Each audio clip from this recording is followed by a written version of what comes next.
In their next step to take over the world and your mind, body, and soul, Google has created a new parent company called Alphabet, which will be the umbrella company for a now slimmed down Google, as the company has extended their business ventures far beyond simple internet search engines into places like transhumanism, life extension, and Terminator robots.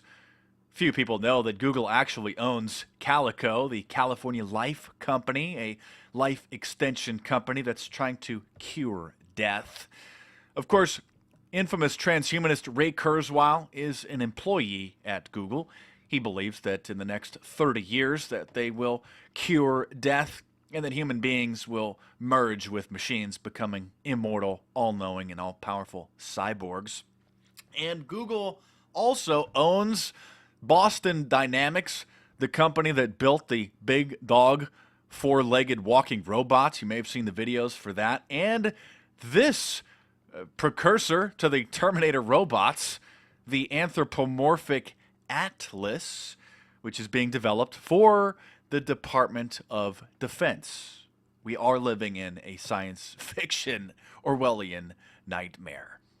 The move also appears to possibly aim to protect Google from future lawsuits.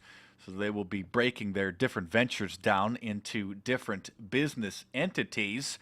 There is talk that the new slimmed down Google will be limiting the search results, censoring them, potentially not even including YouTube videos in the search results anymore.